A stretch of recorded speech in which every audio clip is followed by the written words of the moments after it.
Well, good morning to everybody and welcome to this webinar session on opportunities for Britain and Bahrain in relation to our trading relationship.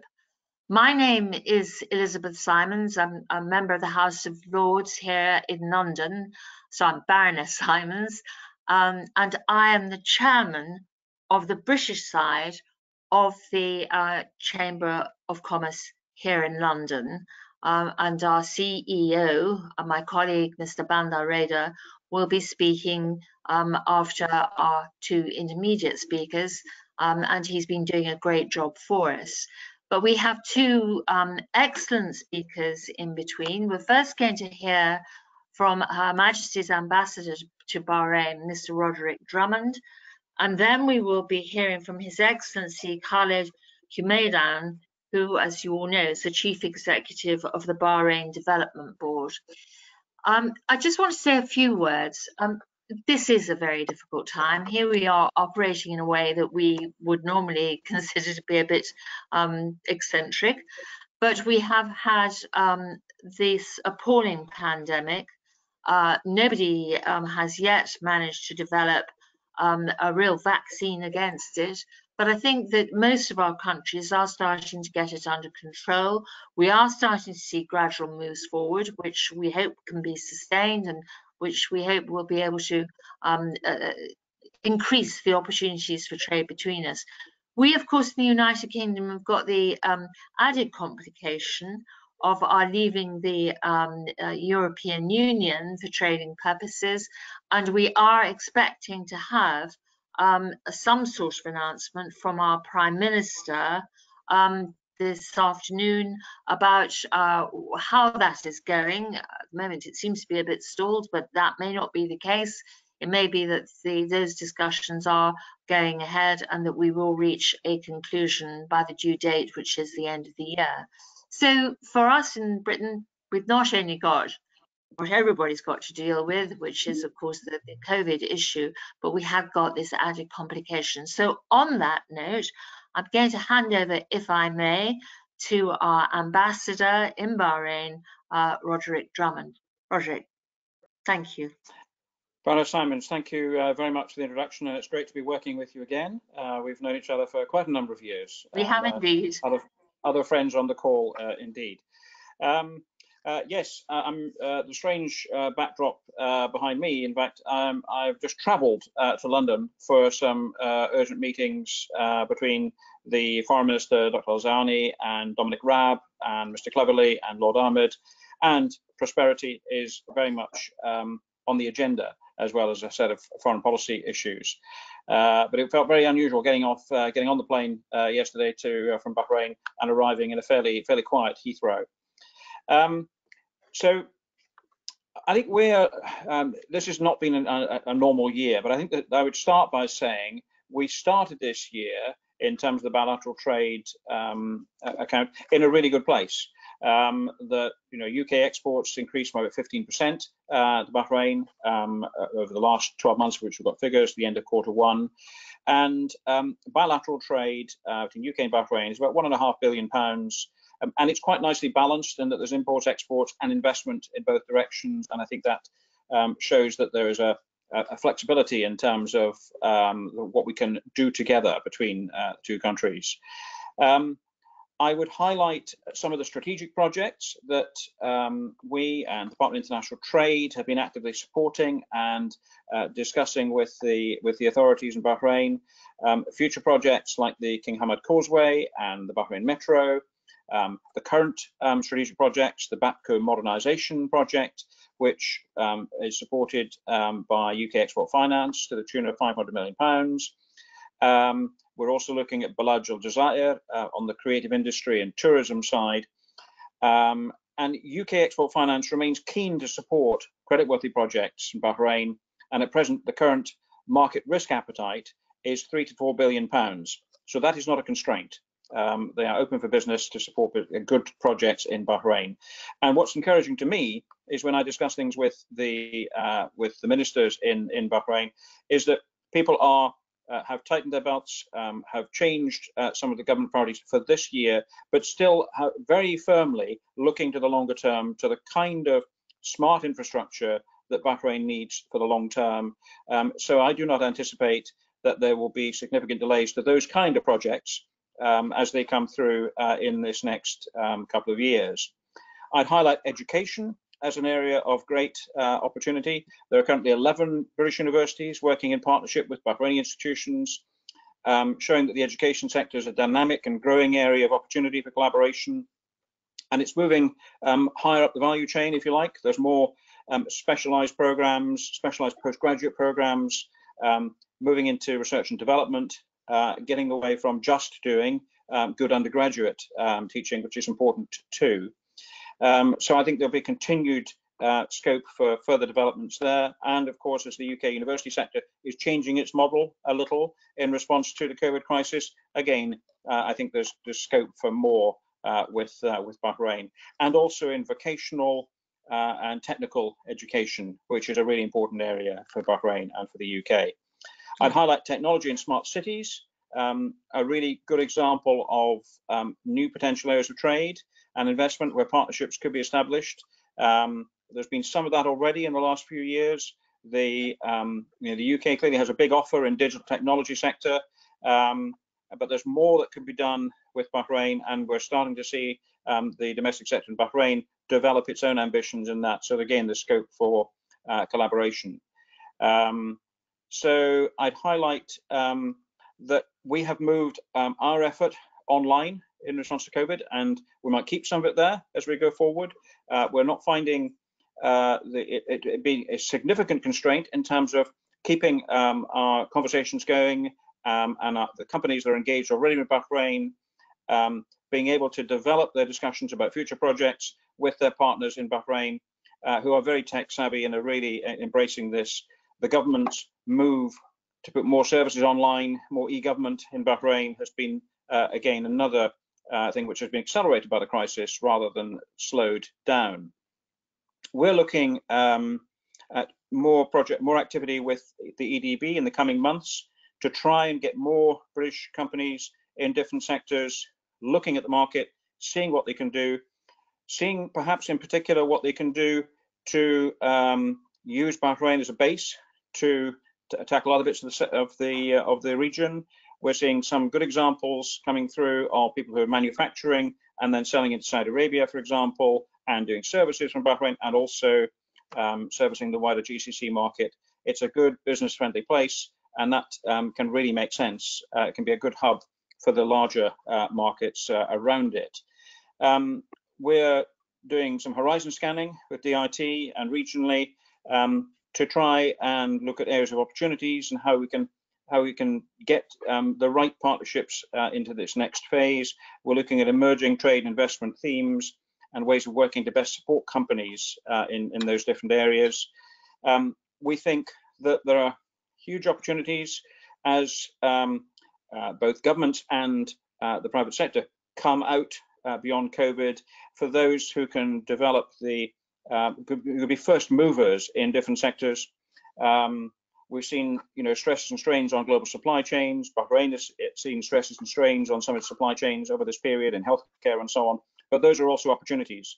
And I think we're seeing the logic of many of the priority sectors under Vision 2030, which are usually also priority sectors for the UK, being things that need to be tackled even more energetically in this next phase. So things like smart cities, things like more e-services, logistics, tourism, all of the things and manufacturing that make sense for Bahrain to focus on even more so. But I think there needs to be people prepared to take some risks and try and move that forward rather than wait in this next phase, because I think the prizes will go to those who are able to move first, who are first movers in those different areas. So I'll leave it there, but happy to answer any questions at any stage. Back to you, Chair. Thank you. Thank you very much, Ambassador. It's very good to see you, and thank you for giving us such a comprehensive overview. I'll turn now, if I may, to His Excellency Mr. Khaled Humaydan, who, as I'm sure you are all aware, is the Chief Executive of the Development Board in Bahrain. Your Excellency. Thank you, Baroness. Good afternoon to everybody joining us from Bahrain. Good afternoon to everybody joining us from the UK. I'd like to start off with thank you. We're very grateful for the support of His Excellency Sheikh Fawaz. We would like to thank His Excellency, the British Ambassador to Bahrain, for giving us an overview and allowing us the opportunity to be able to present the different opportunities that could be in Bahrain. We'd like to obviously thank the Arab British Chamber of Commerce for giving us this opportunity, for participating, for attending, and for organizing this. Clearly, this is an unusual time. We're very lucky to be able to spend some time looking at opportunities. Unfortunately, not everybody has been as lucky as us in the last few months. In the next few minutes, I would like to spend a little bit of time talking about good examples of partnerships between British companies and Bahrain. Then I'd like to talk a little bit about the role of the EDB and the focus of the EDB. There's many examples. The relationship between the UK and Bahrain spans over multiple decades, and there is political alliance, a security alliance, a social alliance. There is economic aspect and investment aspect of it. It's very difficult to summarize that sort of relationship, so I thought it would be easier to give two good examples. The first example is a relationship that we have with Standard Chartered that lasted over 100 years, and it's continuing to gain strength. The other example is slightly more recent, is the relationship that we have Bahrain and Mclaren. Standard Chartered. Standard Chartered has been in Bahrain operating for over 100 years. It is more local than many of the local banks that we know today. And it came here over the years. It has invested, it has hired, it has trained, it has developed, and it has promoted Bahrainis.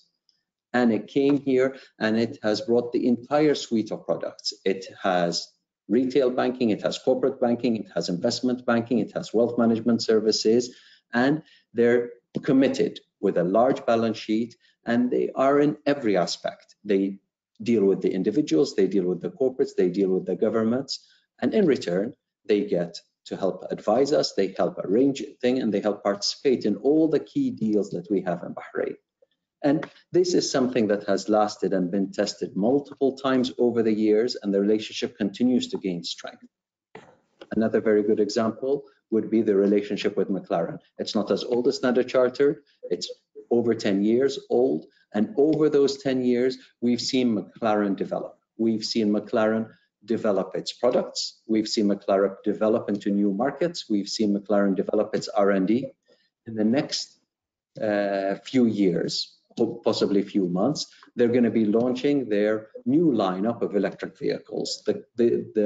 That is possible because of the partnership and the way the company was able to develop partnership with Bahrain. We started off with an investment, and as time progressed, the investment grew and the commitment grew. In times like this, the brand Mclaren is going beyond motorsports today.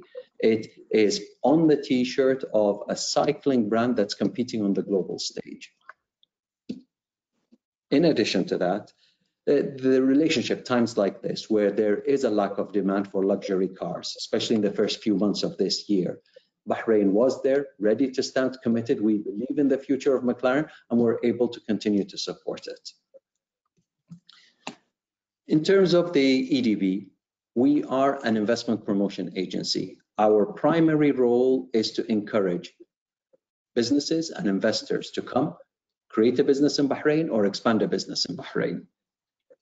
Our role is we sit on multiple government committees, and our role is to be able to give the point of view of the investor. We want to make sure Bahrain government continues to make the environment in Bahrain attractive and competitive for investments. And we help investors throughout the investment cycle. We can help an investor assess how profitable their business would be if they were to set up in Bahrain. We would help them with the registration phase, and the aftercare is important. We want a business that sets up in Bahrain to be profitable and to be able to expand in Bahrain. Just to give you a sense of the EDB, and this is oversimplifying thing, but it's probably useful in this exercise. We're around 100 people, and every year we're trying to help 100 companies invest $1 billion and create 5,000 jobs. That's to quantify the EDB. It's 100 people every year looking for 100 companies, $1 billion, 5,000 jobs.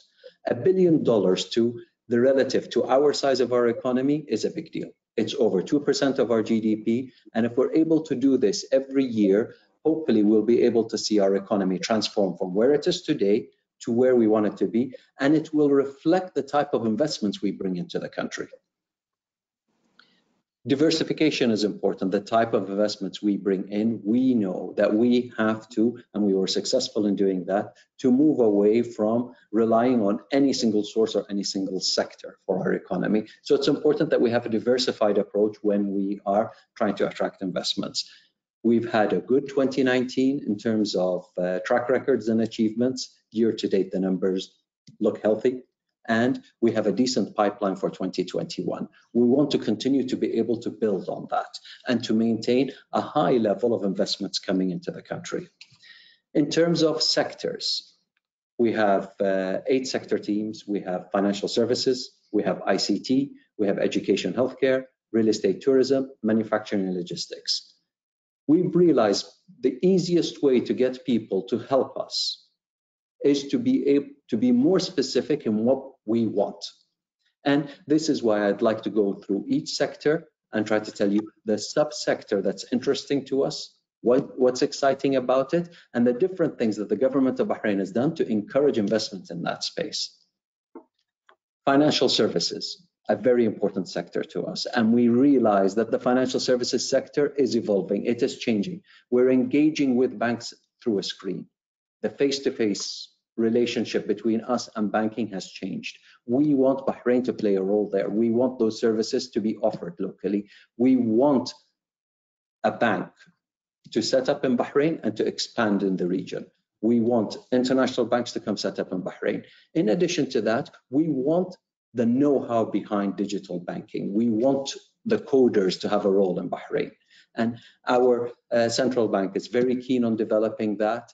But if we're going to allow partners and companies to come in and banks to come in that will be allowed to take deposits and give out loans, we need to make sure we partner up with the right people. ICT, important sector. It's part of the new infrastructure. We all want a world where 5G. We want a world where there's Internet of Things. In order to do that, there's going to be a lot more data that needs to be stored. And data centers are a critical part of the new infrastructure that is needed. We're very lucky. Amazon Web Services decide to come to the region and open their first hyperscale data center in Bahrain. We want to be able to build a cluster around that. We want local players to build data centers. We want regional players to build data centers. And we want international players from all corners to be able to build a data center here. We think that is important, and Bahrain has passed a cloud-first policy, and we have passed data jurisdiction law. Both of those help promote storing data in Bahrain. Another important sector is healthcare.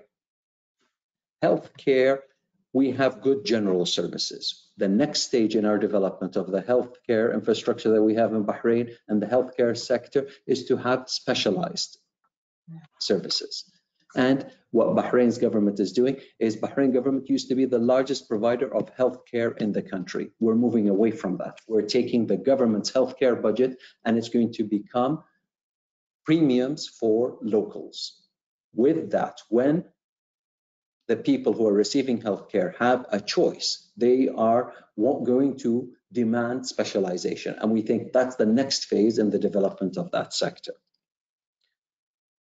In terms of logistics, we have e-commerce. That is a very important component of the logistics sector because we have changed the way we buy things. And we want to develop an e-commerce law that balances between multiple factions. We need to protect the entrepreneur. We want to protect the trademark. We want to protect the consumer. In order to do that, and in order for us to be able to benefit from all the key developments and the new developments in the area of logistics. Real estate and tourism. We have millions of visitors every year, small island, but we're lucky to be able to accommodate and attract millions of tourists a year. We think the next stage of the developing of the tourist industry is going to be related to the water. We know that we speak to them, they want more experiences, and they want experiences related to this. His Excellency, the Ambassador mentioned Blad al-Jazair. The master plan is to have a Miami-styled beach development. We're in the early stages. We have the master plan ready, and now we're going to start marketing it and developing that. We want tourists to come to be able to dive and experience a 747 that's been recently submerged. We want them to go on the pearl diving route. We want them to be able to have dinner cruises. We want them to be able to have water taxis. In order for us to be able to regulate all of this activity around the water, we need a new updated maritime law, which regulates all the different activities that can be offered in the water. Education and manufacturing are two sectors, and in my mind, they are linked. We need vocational training. 10% of high school graduates go on for vocational and technical training. We think that's not enough. We think the world has changed, and there is a demand and there is a need for us to be able to offer more of those services. We need the institutions that are able to provide world-class services. Once we're able to train good technicians, good people who are able to work in an automated factory, then we're going to start developing more the manufacturing base that we have in Bahrain. Bahrain has proven itself a good manufacturing base. We're able to do multiple things. We have Mondelez here, who produces food, beverage, biscuits, and they sell it all around the world. We have more sophisticated manufacturing process, something like Ariston produces water heaters in Bahrain, sells them regionally, even to the extent of something highly specialized, Bell helmets in Formula E, in Formula One, some of them are produced in Bahrain by a company in Bahrain. To complement the different sectors that we have teams around the world. We know we need to be close to the investor. We need to be close to the decision makers. And we have offices and we have people helping us and helping the EDB all around the world. We have a team dedicated to the UK, and we continue to invest in that. We're expanding the number of people, and we're upgrading the level of the EDB team that's covering the UK. We believe that there's large regional economies and key global economies that we need to be close to in order for us to be successful as the EDB in attracting the type of investments we want from around the world. We believe the UK has a lot of potential for us, especially in the new phase. And at the end of this webinar, we'll put a number, somebody very senior in the EDB who would be able to explore with you all the different opportunities for your company in Bahrain. Thank you very much for your time. Thank you very much, Your Excellency. It's very helpful, I think, to be appointing somebody who could be a direct link back to the UK, and a direct link, I hope very much, with the Chamber of Commerce. And on that note, I'm going to turn to our CEO and Secretary General, Mr. Banda Reda. Banda's been with us now for over a year and has been absolutely terrific. He's been a fantastic breath of fresh air.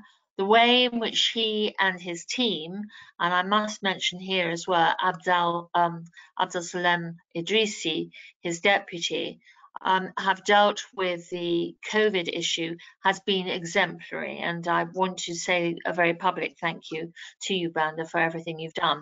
But let us now concentrate again on Bahrain, and perhaps you will bring us up to date with what the Chamber is doing. Thank you. Well, thank you very much, Baroness. Ladies and gentlemen, I had a prepared speech today, but I don't think I'm going to be reading from it. Hearing all the exciting news about Bahrain and all the opportunities over there. So I'm just going to speak out of my heart and out of so many experiences with Bahrain I had personally. Bahrain is a dear country to me. I've been to Bahrain so many times. I had a great time in Bahrain. People are amazingly welcoming over there. Honestly, I think Bahrain is one of the best countries I've been to. Again, with my family, and the experience was tremendous. That takes us to today's basically development of Bahrain.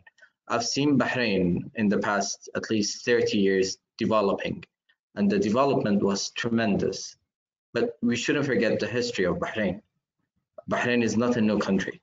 Bahrain came from a very, very wealthy history. We shouldn't forget that the first schooling or education system in the whole region was established in Bahrain. Oil pretty much was discovered in Bahrain, in that region. Not only that, Bahrain was one of the best financial hubs in the whole area for a very long time. And again, we shouldn't forget Bahrain's history. Today's world is based on what happened previously. I think the young generation is taking over and excelling very, very quickly with their knowledge, putting in their shoulders the history of their ancestors, and utilizing today's technology and opportunities.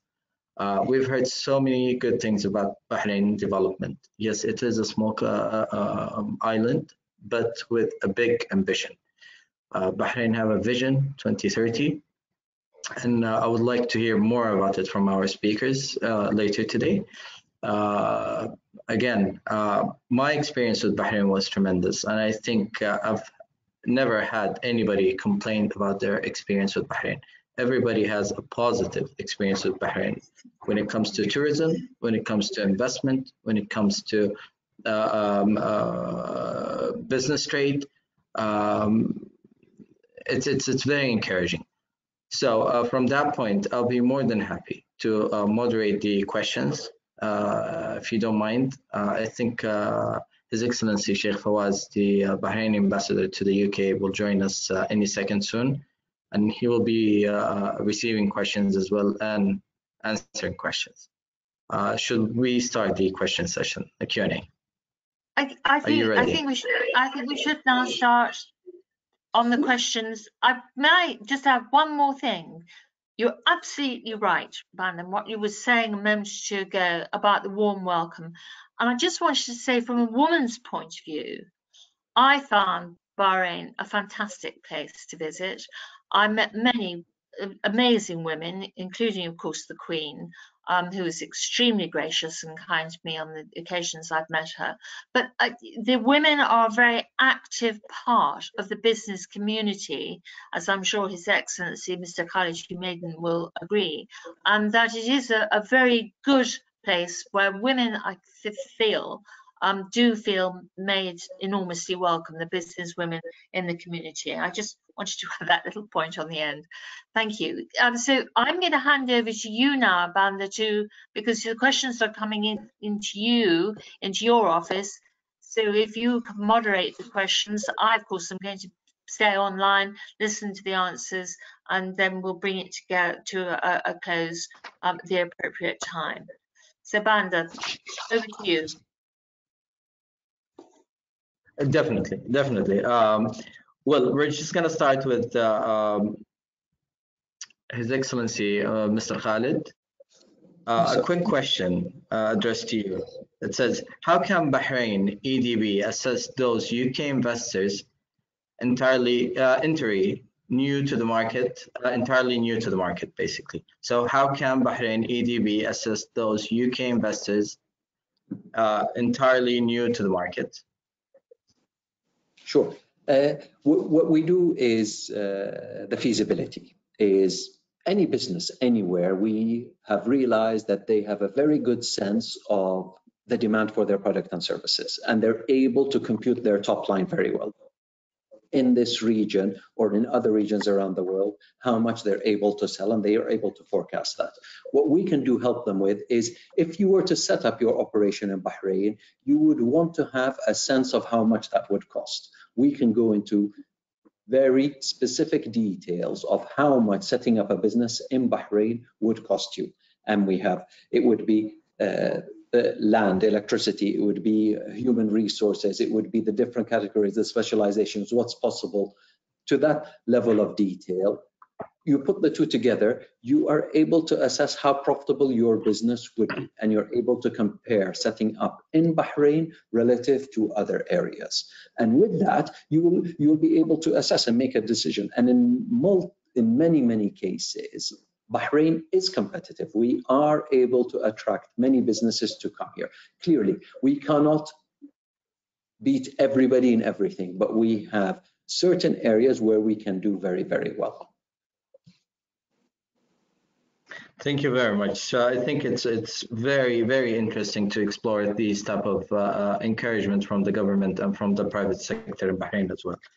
A question for Her Majesty's Ambassador Rodrigue.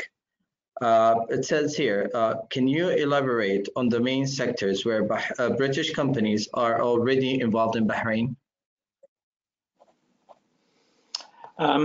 Yes, so I think we've got people in quite a variety of different sectors. Some have been there for some time, but I'd highlight one success story that's a good illustration, perhaps, of the kind of thing that's come in the last 5 years that is making a real difference and has potential.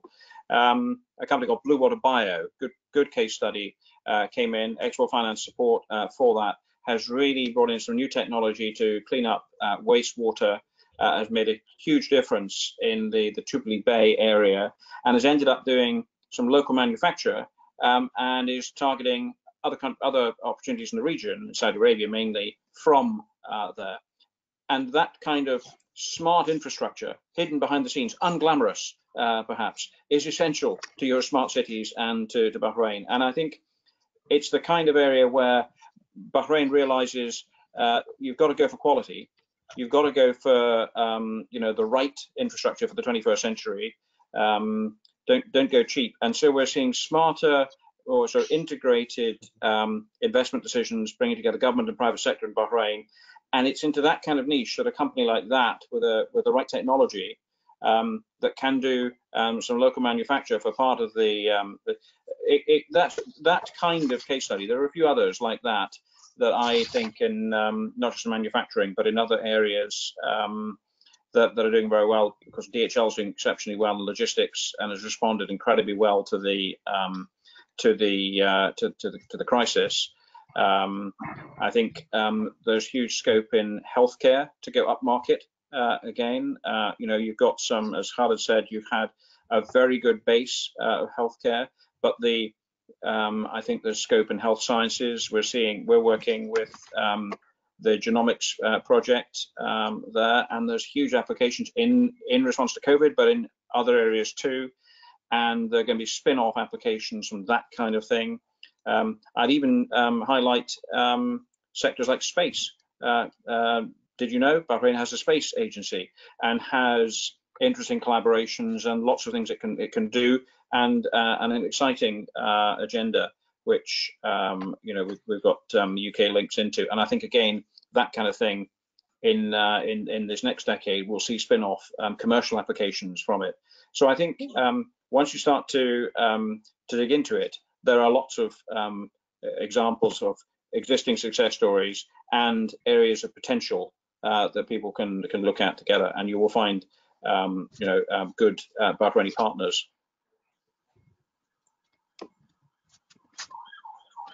Well, thank you very much. I mean, that was a great example, and I mean, again, many sectors that we could look into. The bio sector was very, I would say, surprising to me in Bahrain, taking the lead. And not only that, I would consider Bahrain or the Bahraini companies to be the gateway to the region as well. So again, you could start in Bahrain, and from Bahrain you could excel to all the neighboring countries. And not only that, it could be beyond. This question takes us to the SME, and it's directed to His Excellency Mr. Khalid. It says over here, are there any specific opportunities for SMEs that can be mentioned? SMEs, the type of SMEs that we think has a lot of promise would be the startups. We have developed several things that encourage startups to come to Bahrain to start. Number one would be we have FinTech Bay. FinTech Bay is a place where you can house them and you will be with like-minded people if your focus is FinTech and you are a startup company. And to complement that, we have the sandbox that the Central Bank of Bahrain has done, where you can, in a safe environment, be able to learn more about the product, about all the, it's basically troubleshooting. The troubleshooting phase where you have an idea, you want to test it out, you want to test it out in a small environment. You start off there. When you graduate, then you're able to be able to develop it and deploy it nationally and then regionally and then hopefully internationally. And we have multiple things like that we think is very, very important. We know that the world we live in today is getting disrupted, and every single industry is getting disrupted. If we are able to encourage startups to consider Bahrain, to come to Bahrain, we have multiple ways that we can support them in Bahrain. We will be able to play a part of the role of the new big companies in the future. They will start off as a startup, they will disrupt something, and then they will develop into something else. We want that. We think that's very, very important to us. And with that, a startup is by definition an SME in the early stages. And we want to be able to help them in the different aspects. We want, from all the interactions we have with startups, is good ideas can find money. What they need is corporate support. What they need is the first project. What they need is their mentors. That sort of things. We have multiple companies. We have a telecom, we have an airline, we have banks, we have all the different industries. We have an oil company, we have pension funds. All of these things put together, we are able, depending on obviously the nature of the startup, we're able to tie them up. In Bahrain, we're going to take full advantage of being small, and we're going to be coordinated to make sure that when a startup comes, we can put them in touch with the different types of industries that could help them progress. Thank you. Well, thank you very much. I think if any startups today or SME is listening to us, it's an open invitation from Bahrain to go over there and to explore the country and to explore the business as well. Now we're going to go to our chairman, Baroness Simons. Questions for yourself, which is, from your perspective, how will Brexit impact on Bahrain relation with the UK? I think it is very difficult to predict at the moment. I don't think there are going to be any enormous problems because most of our difficulties at the moment are concentrated on the fact that we haven't been able to sort out how we are going to trade with the rest of Europe. Now, if we are able to reach some agreements on that, the position then with third countries will clarify. If we get into some difficulty where there are tariffs introduced that don't exist at the moment, then I think we may be very difficult. But if I may say to whoever the questioner is, if I knew the answer to that, I can see that Roddy's putting up his pen and he's obviously got some ideas about what's going to happen. But I wouldn't expect this to have an enormous impact. We've got a very particular relationship with Bahrain. I mentioned a moment or two ago that the visits I have made in the past, which have always been very friendly and very successful, to be honest. Very interested, Your Excellency, in what you were saying about maritime law. because I think that is something that we would be quite interested in as a country, is what's going to happen over your maritime law, particularly as you develop the resource that you referred to. But Roddy, we've got lots of speculation about what the Prime Minister is going to say today. You may know more than I do, quite possibly you do, but he usually manages to say something that nobody had anticipated, and I very much hope we are going to hear something that will give us more of a guide to where we are with our exit, which will allow us to go ahead. And we have started discussions with a number of countries about bilateral free trade agreements. And that's, I think, what we want, is more of those bilateral agreements. We are natural negotiators in this country, and I am sure that our colleagues in the Department for International Trade will be putting in a huge amount of effort, supported, of course, by the Foreign Office, in getting those agreements going. And there's quite a lot of draft agreements around, as I understand it, which can be discussed in earnest once we are clear where we are with our colleagues in Europe. But Roddy, what's your take on this? So I have no inside track of what the Prime Minister is going to say later, but I would just say in this context that I don't see any negative impact of Brexit for our relations with Bahrain or the GCC. We are trading and investing with the GCC partners on, if you like, WTO terms already, and the GCC as a whole is a larger market for the UK than either China or India. So we're already doing what we're doing without the benefit of FTAs or anything else. We started discussions with the GCC through a process called a joint trade review led by the Department of International Trade to look at what an even better arrangement would be that would help facilitate things and move things forward. But we're also talking bilaterally with our friends and colleagues in Bahrain about what else is there we can do to take down any barriers for trade. And I have to say, whenever we have discovered minor barriers to trade, they've been exceptionally helpful. So we discovered a minor thing in the context of COVID, wet stamping, where it was necessary for people to go and get things stamped for customs clearance purposes. The Ministry of Trade and Industry immediately adopted an electronic stamping proposal that we gave them, and so that's facilitated that very, very easily. We already with Bahrain have an investment protection agreement in place in the UK and Bahrain, so we're open to ideas. If anyone does spot any barriers to trade, then we would love to hear from them, and we will discuss that with our Bahraini counterparts. We will see if we can get an even larger sort of trade agreement moving, but it'll take some time with the GCC as a whole. But I don't see any negative effects for our trade and investment relations. It should be all opportunity. Thank you. Perfect. Well, I very much hope so.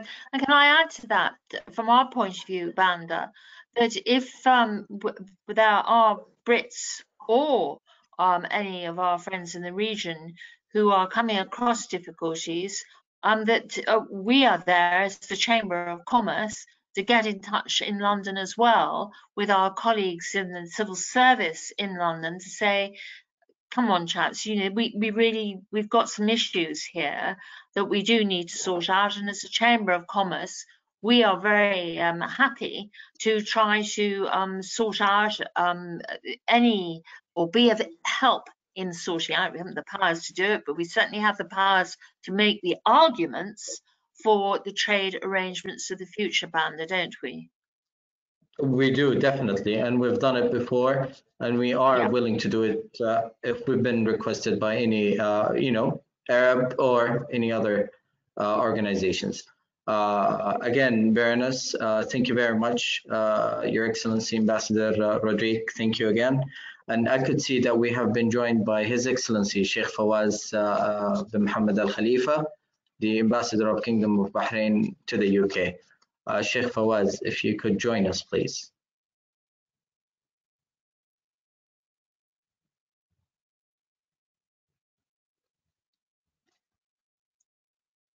Okay, I think we could start taking another question till Sheikh Fawaz could join us.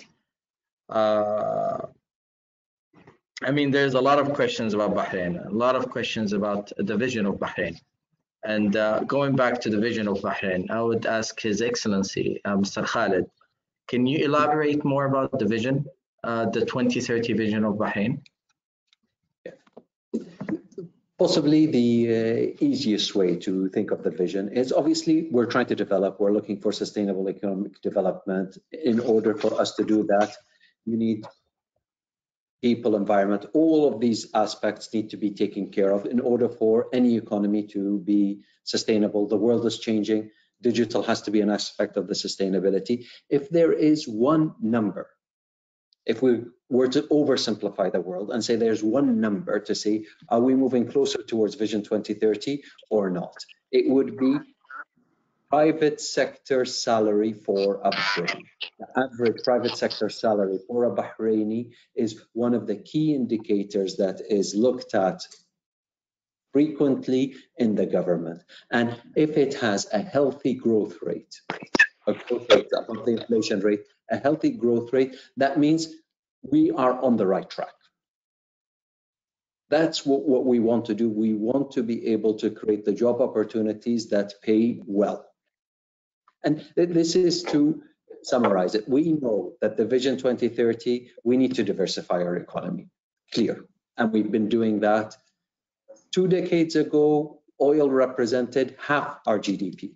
Today, it's less than 20%. It's actually at 18%. Financial services sector is competing almost head-to-head with the oil and gas sector at 16%. Manufacturing, very close third with 14%.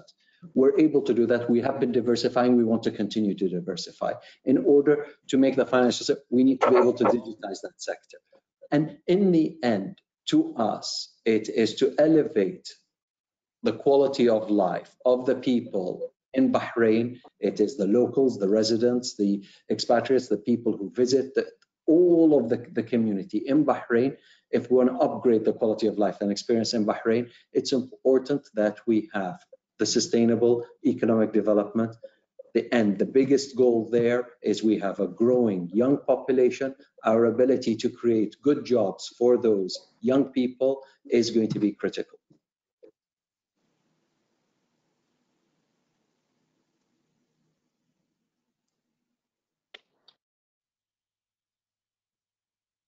Thank you very much. So you were saying the private sector and the salary of private sector is the main point of the Vision 2030. How you could achieve it, how can you get there, and what could be done to do so. Going back to a very interesting point you've mentioned, Your Excellency Rodrigue, the transfer to technology, to e-commerce in Bahrain, and you gave a great example where the wet stamp and was transferred to electronic as well. So what would you see, or can you tell us about the Bahrain national strategy for developing its e-commerce ecosystem? I think that's a question more for Khalid than me, but I have to say I've been very impressed by the e-government approach of Bahrain. It's led by a good Strathclyde graduate, Mohammed Al-Qaid, and they already had a lot of momentum in this in the last couple of years. They've done even more in the last 6 months to shift processes online and to make them more accessible to people. And also, I think one of the secrets of Bahrain's success in being a business-friendly place is the way that these services are available and flexibly available for residents. It's not just about Bahrainis. The residents who are there too play a vital role in the economy and have been also looked after very well in the context of COVID. It's been a really open-hearted, positive engagement to the expatriate resident population through this crisis. So they're very much part of this too. And I think the e-government initiatives, they're able to do them in different languages as well. So it's it's easily accessible, whatever your language skills are. But Khalid, you know more about the vision of where that's going to go next. What we want to do is, clearly, we need to develop it. His Excellency, the Ambassador, mentioned DHL. DHL and providers like DHL are critical to us. This is somebody who's been here for decades. They employ over 1,000 people, and they have an infrastructure. It has never been as important as we realized the last few months. DHL was, when almost global air traffic came to a halt, DHL was able to bring in vital medical supplies that helped us treat people in case they got sick in Bahrain. And that was very, very important to us. That relationship was important to us as they're getting busier and busier, and they're expanding, and they have a prominent place in our old airport. They have an even more prominent place in our new airport. And it's going to be others like that. Other logistic companies are going to come help us allow people to consume using e-commerce. And the new e-commerce law is, like I mentioned, there's multiple things that we need to balance. It is the rights of the entrepreneur. We want to encourage the entrepreneur in order to be able to establish it in Bahrain. And then there is the existing merchant, the people who own the trademark, the people who own the agency. We need to make sure their rights are protected. And in addition to that, there is the consumer. With e-commerce coming in from all over the world, there needs to be a regulation to make sure that the consumer is protected in the right way. And there are ways to make, we think, when we introduce a law in Bahrain, something new, is we spend some time looking at global best practice. And then we find what is suitable for us, and we adapt that. We always want to be learning from others. This is a relatively new field, and we want to learn from the others. And there's multiple countries who do this very, very well. We're going to study them. We're going to learn from them. Once we've done that, then we will be able to enter into the consultation phase with the industry in order to discuss with them what type of laws, reform, developments are necessary, are required, are encouraging. And based on that, that would be the process that we would introduce the e-commerce law. We know that the EDB, with the Ministry of Industry, Commerce and Tourism, with the other entities in the government, including the electronic government, we're all working on something to make sure that we're able. It's a new thing. It needs to be regulated well. We need to encourage with the right incentives and the right regulation to make sure that this can develop the way we would like it to. Thank you very much. Thank you very much, gentlemen. I think we've been joined by His Excellency Sheikh Fawaz. He could hear us and probably he could talk. Sheikh Fawaz, can you hear us?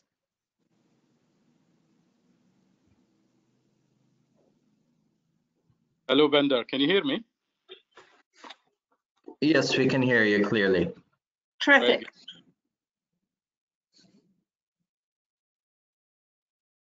Sheikh Fawaz, we are in the Q&A session. I know you had some difficulties to log in, but you're with us and we're extremely happy. Ladies and gentlemen, this is Sheikh Fawaz Al Khalifa. He is the ambassador of the Kingdom of Bahrain to the UK. Sheikh Fawaz, we'll go straight forward to one of the questions directed to you, which is very, very interesting for all of us at this period. Can you just elaborate on what Bahrain has done around COVID-19? Sure. Thank you for giving me this opportunity. Bahrain started quite early dealing with this pandemic. We've started in January by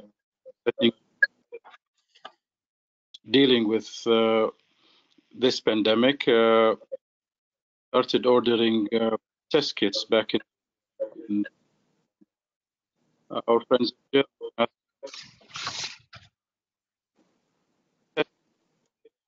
minister signed a paper saying that we want to run warfare. So we've started preparing for this pandemic.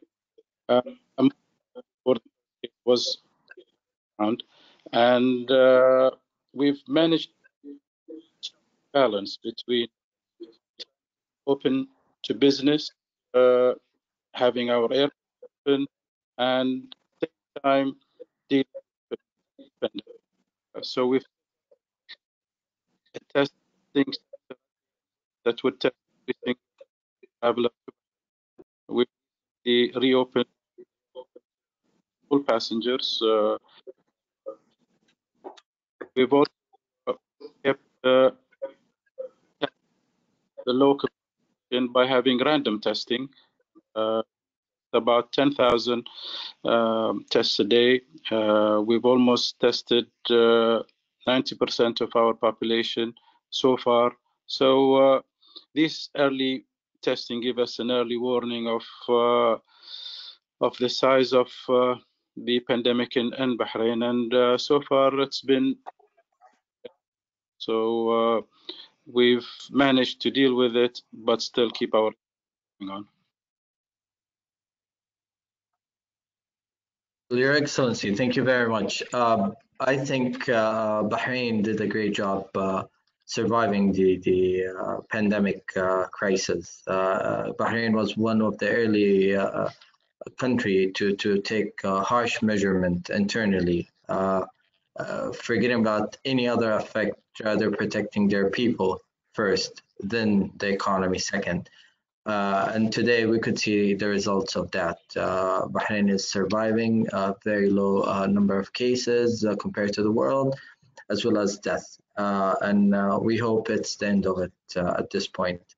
I will leave the floor to Baroness Simons, our chairman, if you want to ask any questions or if you want to add into it, and the floor is yours. Well, thank you very much. And it was very interesting to have that summary of what Bahrain has done on the COVID pandemic. I mean, we are at a peculiarly difficult time, I think, because we are seeing the figures for this terrible illness improving overall in most countries, not all, it is true, but in most countries. But then there are very localized outbreaks that we're certainly experiencing in the United Kingdom. And I think that seems to be the pattern in different parts of the world. But very obviously, the action that Bahrain took very early on, as the ambassador was saying a moment or two ago, have led to Bahrain being able to get that balance between public health and the economy right. And that is, I think, really the problem that most countries have got. We all want our economies back up and working, but we know that human life is enormously, crucially important, and that the possibility of the pandemic worsening in certain parts of the world endangers us all, reminds us of how small our planet is and how incredibly sensitive it is to something like a universal illness going around the world. But thank goodness things do seem to be improving, albeit more in some parts of the world than others. I was very interested in what His Excellency Mr. Khalid Humaidan had to say about all the various initiatives that are going on at the moment. I think you gave us, if I may say, Your Excellency, an overview of the things that are still important to get in place in Bahrain, as well as how much progress you have already made. Things like the differences that there are bound to be in commercial law with e-commerce and the way in which we operate internationally in that respect. And I think actually that is a very good subject for us, if I may say, Banda, in our chamber, is to look at this issue about e-commerce. I mean, the GCC has been looking at its own trade arrangements for almost as many years as I can recall. And it is now really a very important issue, I think, for us in the United Kingdom to get a real grasp of what our trading community needs to understand about trade into Bahrain, which has always been, I think, a very good gateway, if I may say, Your Excellency. I hope I'm not misinterpreting your remarks. They're a very good gateway into the Gulf states generally, and therefore into some very big markets. And that's been a very helpful discussion. I don't know, Banda, whether you've got any more questions that you've had put to you, but I've certainly learned a lot. The emphasis on young people has been very important. The emphasis on education in the new e-world in which we are all living. The huge difference that, in a way, has been fostered by the pandemic insofar as we are able now to use our technology to be able to talk to each other in real time across the world. That's very important. I hope it doesn't take the place of meeting face to face. I really hope that's an important point, that although we may be able to talk like this, and it's enormously helpful to do it, that face-to-face communication is hugely important as well, and actually going into the countries where we want to trade, where we want to grow business, is still going to be a very important part of the future when we are over this wretchedly difficult period of the pandemic. So I'd like to, for my part, thank Roddy Drummond. Lovely to see you again, Roddy, even if it's only by camera. His Excellency, Mr. Khalid Humayden, who's given us, I thought, a really terrific overview of what's happening. Great to have our ambassador here in London online as well, and that's been very helpful to us. And Banda, back to you to say if we've got any last questions that have come in. We've got a moment or two, I think, but if not, then I think, you know, time to say this has been time very well spent, and to thank everybody who has joined in. Thank you very much. Thank you, Vanna Simons. I would like to thank everyone today for being here. And I know that Sheikh Fawaz did not has his share, even though we've been bombarded with questions from all over the world about Bahrain and how exciting it is. So I would, if you don't mind, give the floor to His Excellency Sheikh Fawaz for a few minutes, if you have anything to add or to conclude the whole session. Sheikh Fawaz, back to you. I'd like to thank my colleague in Bahrain, His Excellency the Ambassador, who's with us in London today for a visit of the Foreign Minister of Bahrain, his first official visit to London.